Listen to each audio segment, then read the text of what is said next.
Presently, some of the majority of them has weekly invoice. They have the meter fitted there. They find out the quantum of goods supplied, and accordingly they are preparing the weekly bills. Take an example of your television, D2H or whatever you have. What do? You pay monthly or quarterly or maybe yearly. So whatever payment, what is agreed to be made, that would be, there has to be a contract, oral or written. And of course, tangible goods over a period of time is one of the example. As somebody yesterday posed a question, what will happen if there is a contract to supply cement? Take an example. Say 100 tons of cement. I think C.B. Thakur's question, paper it was discussed.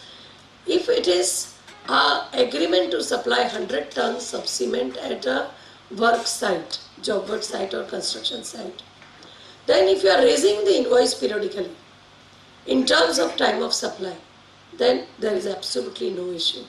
But suppose you are not raising the invoice and you choose to raise the invoice at the end of the 100 tons completion, then time of supply will apply.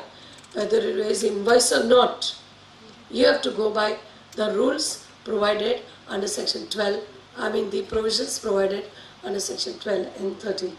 That is why I said, whatever is the case, your invoice is not even bothered by the department. They say we go by the actual happening of the event. Now 12.3 takes the care of the time of supply for continuous supply of goods. Now goods and service they have distinguished for the obvious reason, because the events are different. Now a successive statement of accounts or payments are involved. In case of continuous supply, as we saw in 230, if successive statement of accounts or successive payments, then time of supply to be the date of expiry of the period to which such successive statement of accounts or payment relate. Now, as I said, weekly, monthly, if I have to give him the accounts of goods supplied over every week or every fortnightly, then that would be the time of supply. But if no successive statement of accounts are prepared or required to be prepared in terms of the contract, then the date of issue of invoice or any other documents or the date of receipt of payment, whichever is early. Now why they say any other document? A statement of accounts, a statement, intimation of receipt of goods. Any other document, anything by which they are able to confirm that the goods are actually delivered or the date of receipt of payment. So even if it is not delivered, I am asking for some advance payment. Again, we go to the first explanation which says that to the extent amount received in advance, the tax is payable. So out of 1 crore, if I receive 20 lakhs in advance, the GST is payable on 20 lakhs and not on the 1 lakh. But when you raise 1 lakh invoice, you will have to take care to see that out of 1 crore, 20 lakhs you have already raised invoice, you will have to show that this invoice raised, tax also paid. There may be other subsequent invoice which you have raised, and when you raise the final bill, you will have to ensure that every invoice which you have raised, which you have made the payment, is included to show that for this 1 crore transaction, you have made the payment periodically in terms of time of supply.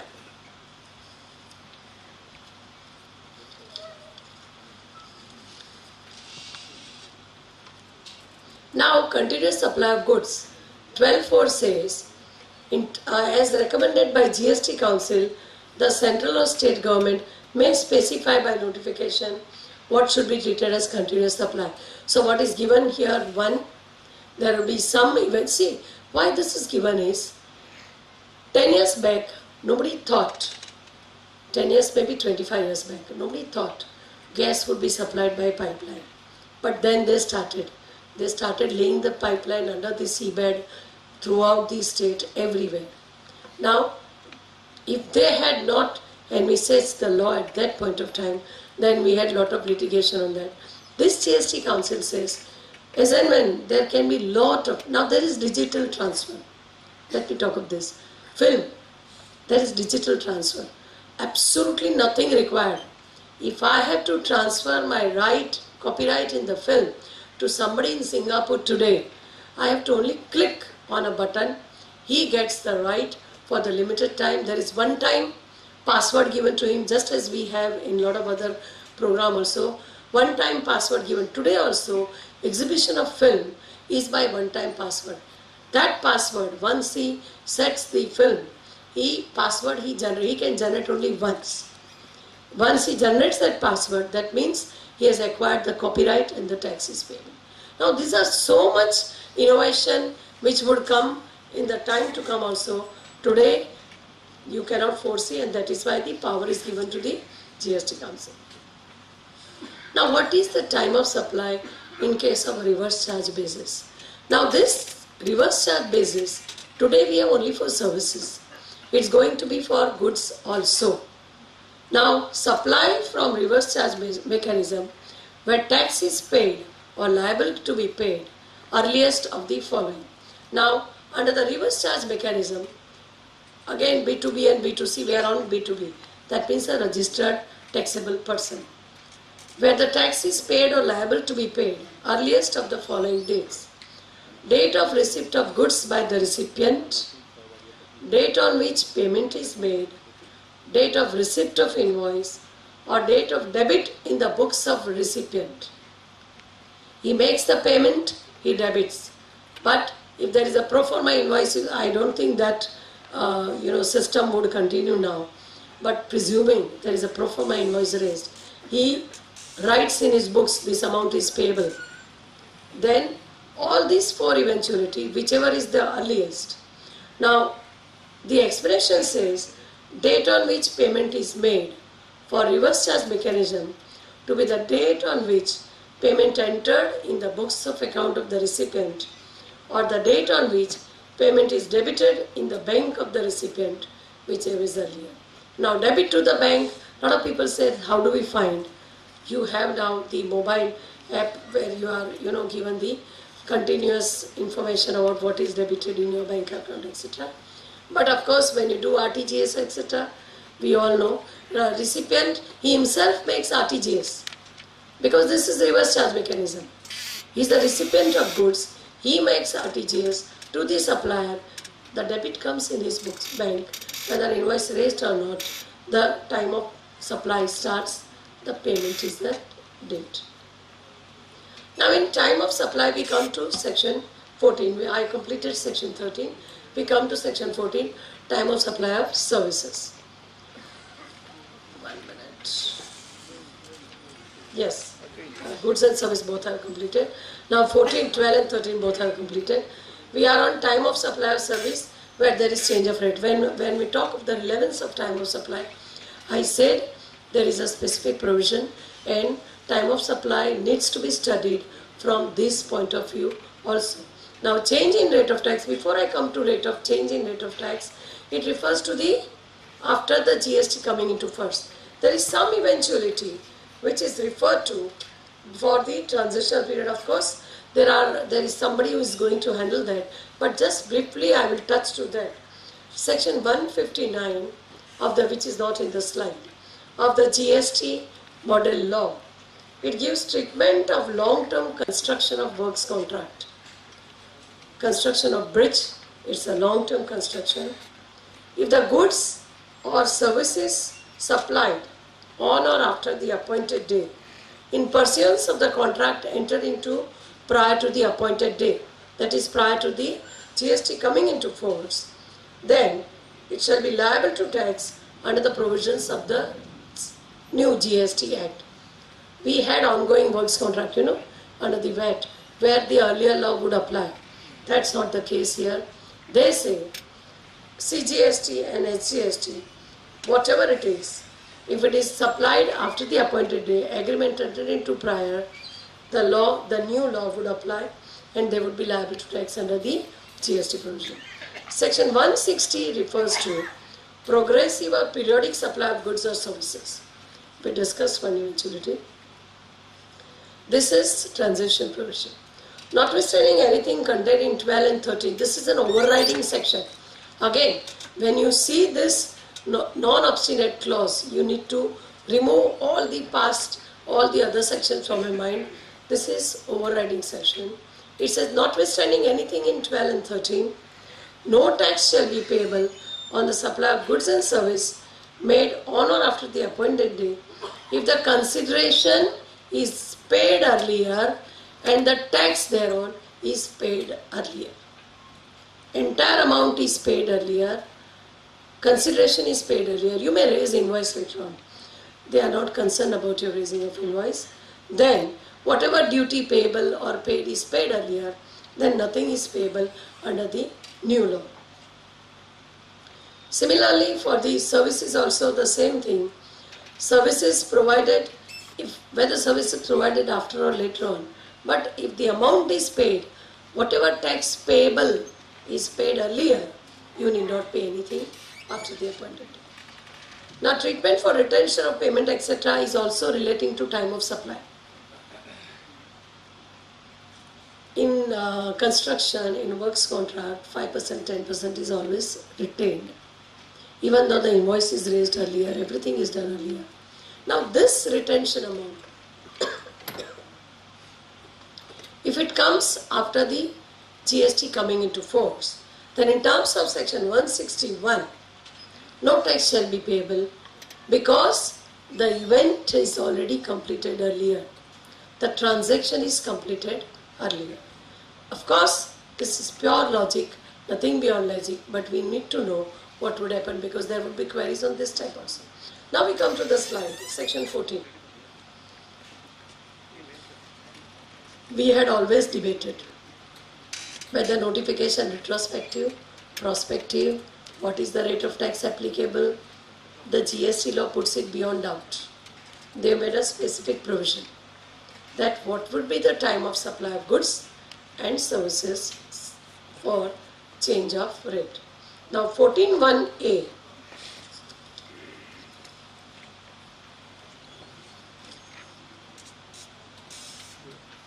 This also is non-obstinate. It says, now change, this is supply of service only. Change of rate of tax is supply of service only. Two reasons. In case of supply of goods, change of rate would be actual supply of goods or whatever eventuality given in time of supply.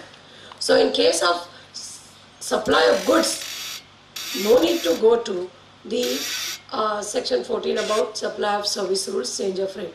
But this is only relating to the service, and it says notwithstanding anything in section 13. That means whatever is given for otherwise determining time of supply of service. If there is change in rate, then section 14 will apply.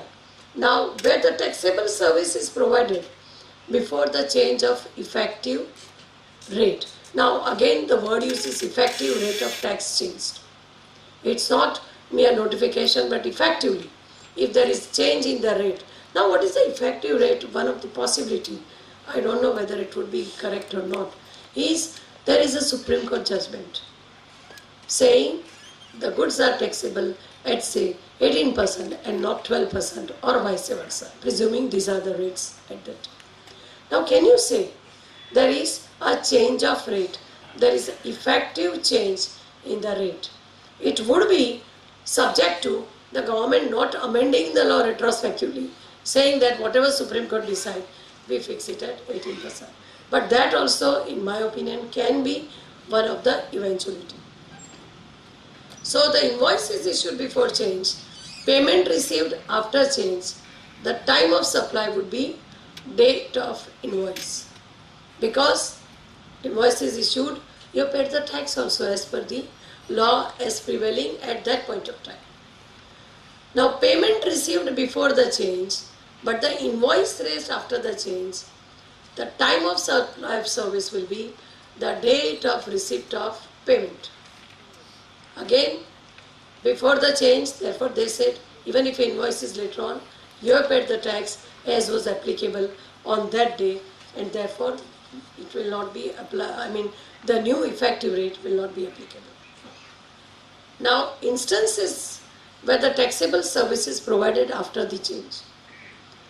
14(1)(b), the invoice issued prior to change But payment received after change, so many conditions and so many, yesterday Vagani was telling, how we are going to remember all this? Don't remember. Go to the books every time there is a query. Because your client case, which event it falls, after 2-3 years maybe you will know it by heart. As in what we have understood, the set of rules, 52, 53, 54, 55, 56, we know at least something by heart today. I would say something because impossible to say I know everything. I would never say that, I would always keep on learning. But whatever it is, if there is some query, please go deep into the section, read the law as it is, then apply the facts and then only give answer. The time has gone under the GST when you can give reply on phone. Yes sir, I'll give you, yes this is that, go by that. No, there are lots of eventuality provided. You will have to see everything again and again. Yeah, with the passage of time you will learn, that's another thing. Unless the law keep on changing again and again. So this is invoice received prior to change, payment received after the change. It is the date of receipt of payment. What is this? You see, one is service provided prior to change. Now this is the service provided after the change. Invoice is issued prior to change, but the payment is received after the change. They are saying here date of receipt of payment. Why? Because the taxable service is provided after the change. The next eventuality is about the service provided after. Now that those were earlier were the service provided prior to change. It is service provided after the change. Invoice issued, payment received before the change. Time of supply would be invoice or payment, whichever is earlier. So everything is complete. We only provide service after the change. But since invoice is also received, raised after before a change, payment is also paid before change, then whichever is earlier, that would be the time of payment, time of supply in terms of the GST Act for the purpose of levy, collection, payment of tax. Then instances where taxable service is provided after the change. Third instance is payment received before change, invoice issued after the change, the date of invoice. The time of supply would be date of invoice, because invoice and service both are after the change of it. Now they have given here. Now every provision has their own explanation. This explanation would apply to this provision.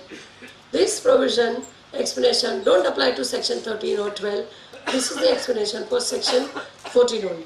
It says date of receipt of payment to be the date on which payment entered in books of account of supplier, date on which payment credited to the supplier bank account, whichever is earlier.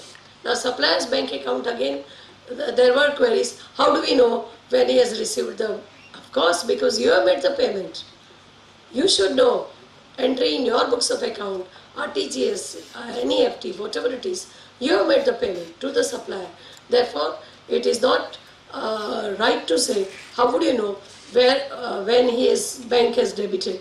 The date on which your bank does the work, he gets the same day. Anyway, there is one provision also.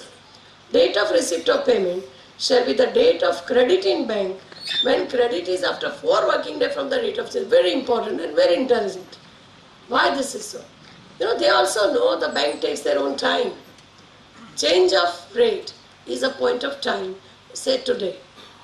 The payment is made 2 days earlier.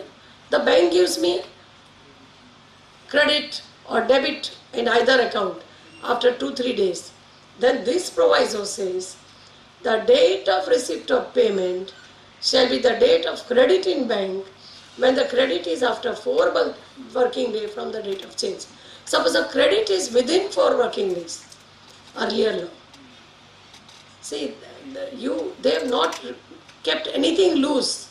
Everything is explained in precise term.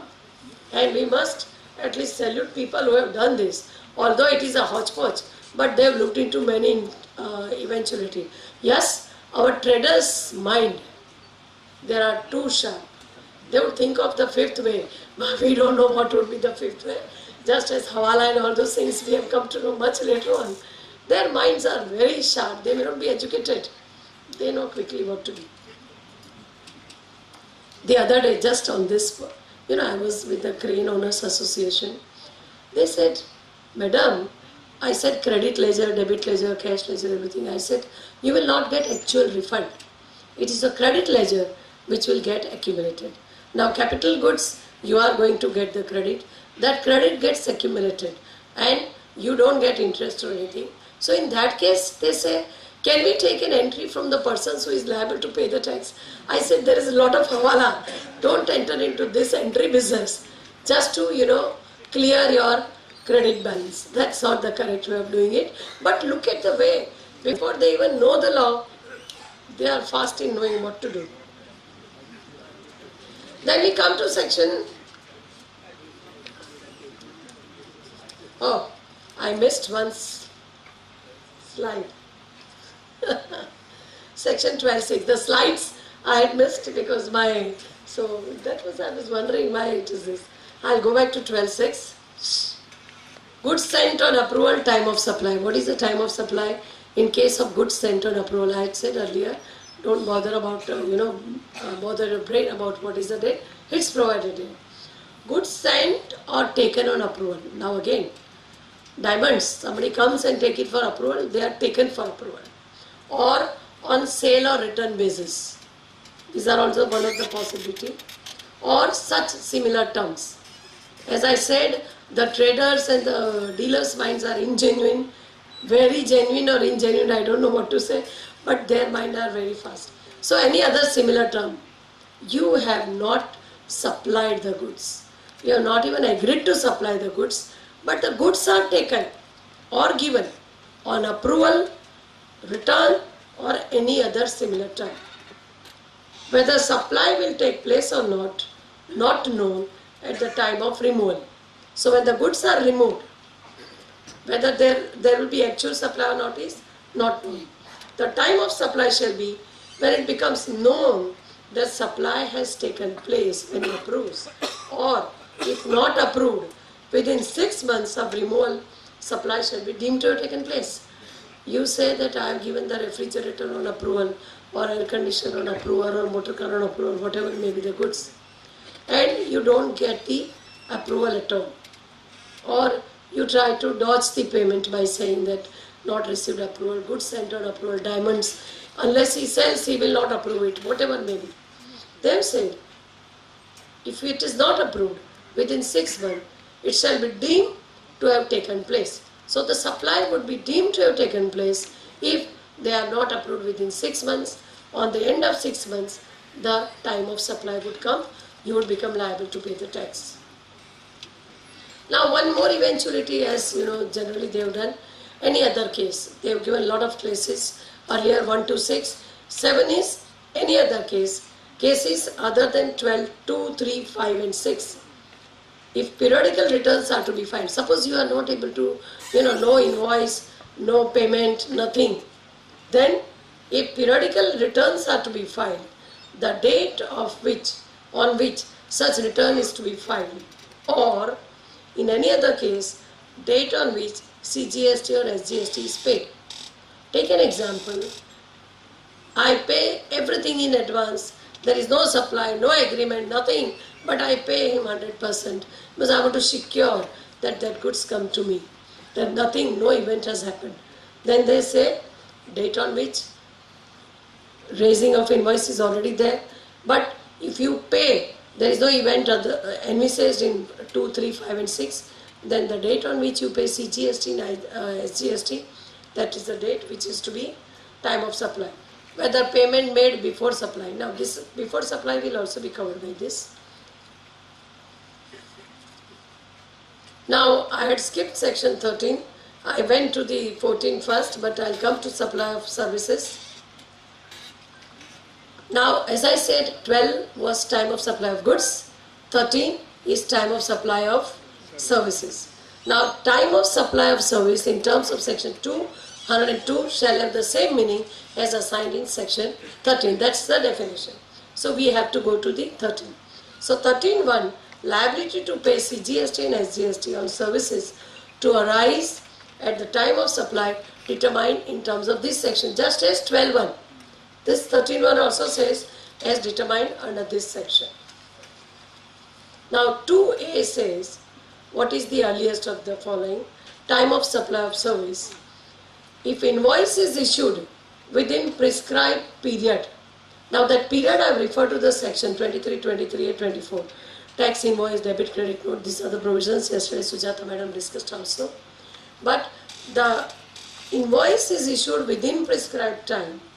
The date of issue of invoice or date of receipt of payment, whichever is earlier. This we are talking about services. Date of issue of invoice or receipt of payment, whichever is earlier. Take an example, legal fees. You take some ad hoc fees in advance, then the date of payment, even if now I tell you exactly, it happens today also. The senior counsels, even in my case sometimes, as I said earlier, you receive the payment, then you raise the invoice. So the date of receipt of payment, even if I don't raise the invoice, the liability to pay the tax arises.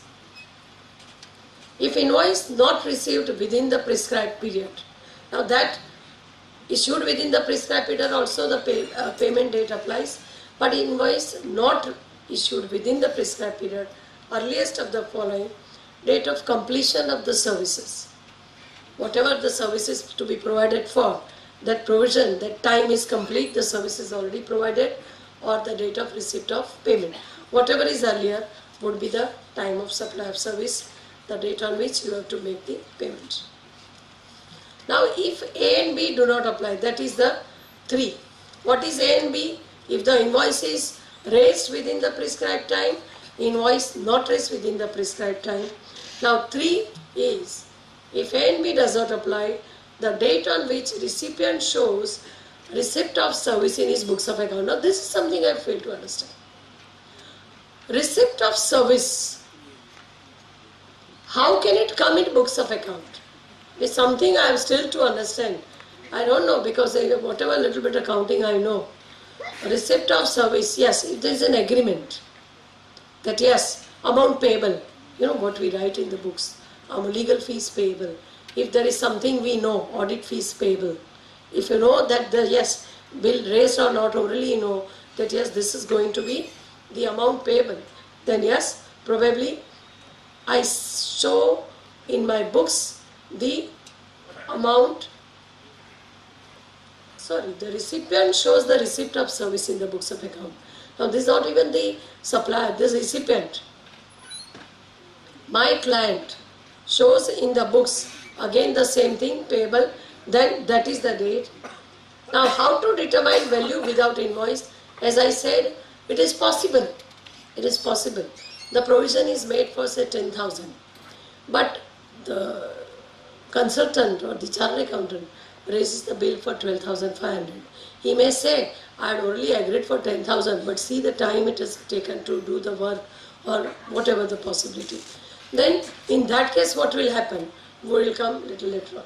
But then provision is made in the books on 31st March. The amount is payable, time of supply is 31st March.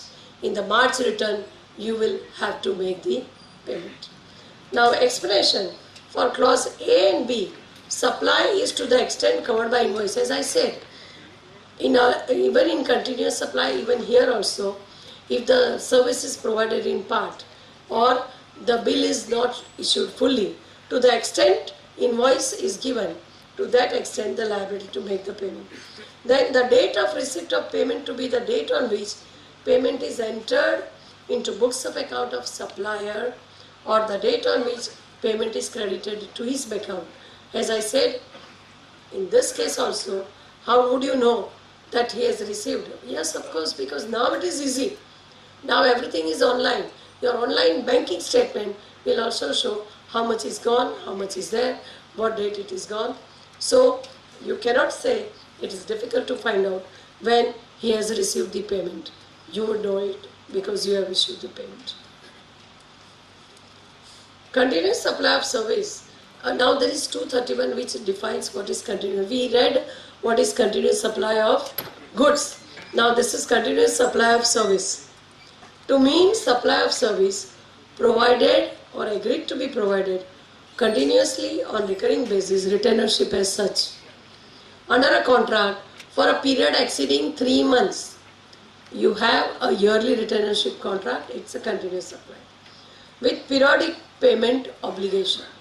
You may say every quarterly I will raise the invoice, but the agreement is for 1 year. Includes supply of service which may be specified in notification by central or state government. Now 13.4 empowers the recommendation by the council. There can be deemed continuous supply. Now these are all the powers they had. We have section 41 and other powers we have seen under the BST and MVET Act. The same powers will continue with GST.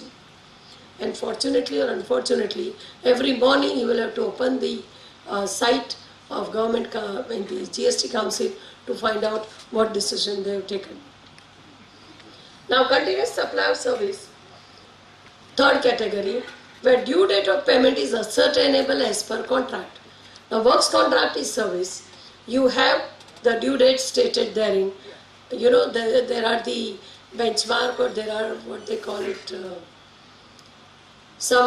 you see, after you complete, after you bring the material to site, this much amount, after work is done. In construction contract also, slab-wise payment is given as per the contract. So the date on which payment is liable is ascertainable from the contract by the recipient of service, irrespective of the fact whether invoice issued or payment received by the supplier of service. That's the due date. So second slab as per the developers agreement. Now there are two things which we were doing today. In developers agreement, on the date of registration, VAT was payable. Service tax, point of taxation, separate rules. What will happen in the GST? If the due date is ascertainable as per the contract, the day you come to know the second slab is over, your liability for that payment would arise, and your liability for payment of the person who supplies the good, it's the developer. Now whether he receives the money or not, whether the invoice is raised or not, he is liable to make the payment, because he would say, second slab is complete today, the goods are received at site, this is a time of supply, you are liable to make the payment of tax on that date. 13.3b, where due date of payment is not ascertainable from the contract. First was ascertainable from contract, but if you are not able to find out the due date, then each such time when the supplier receives the payment or issues the invoice, whichever is earlier. Third category is where payment is linked to a completion of event, the time of completion of event management, IPL, lot of example can be there, and it is decided that today 6 to 9 is my event, say Filmfare Show Award or whatever may be. Now there is an event manager who is providing services. What is the time on date or time of supply for him? If the event is for 3 days, seminar for 2 days, 3 days, somebody takes the charge, total charge. End of that event, that day would be the time of supply of services. In case of reverse charge mechanism, where services where tax is paid or liable to be paid on reverse charge mechanism, the time of supply would be earliest of the following. Date of receipt of service. Of course you know when you receive the service. Date on which payment is made. Date of receipt of invoice. Date of debit in the books of account. Whatever is the earliest. The date on which payment made. What is it meant by? The entry in the books of account of the recipient, or the date of debit in his books of account, in his bank account, which was earlier. We all know how to find this. But what's important in this is, in reverse charge mechanism, date of receipt of service. Now, presuming advocates, I'm presuming, under the reverse charge mechanism, I have provided service of attending to assessment of one of the client. I have not raised invoice. I have not even determined his fees.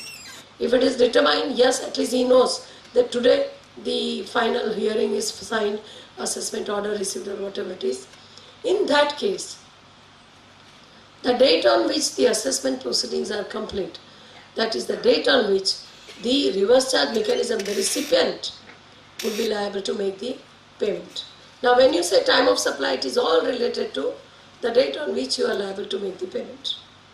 13.6 and 7, where supply or service ceases under the contract before completion of the supply or service. For some reason it ceases. Then the time of supply would be the time when the supply ceases. Now services, I've kept somebody as to provide the services, say architect service. I'm not happy with him. So I said tomorrow don't come, I'll have another architect.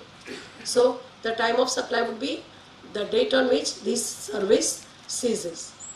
The time of supply of service not possible to determine in terms of so and so. Suppose all the provisions I cannot determine the time of supply of service. Then if the periodical return has to be filed, the date on which such return is filed, or the date on which the CGST. This is same as 12.7. Now change of rate I have already discussed. I have come to end of our session. Thank you very much. I hope I have clarified a lot of issues. If not, blame GST, not me.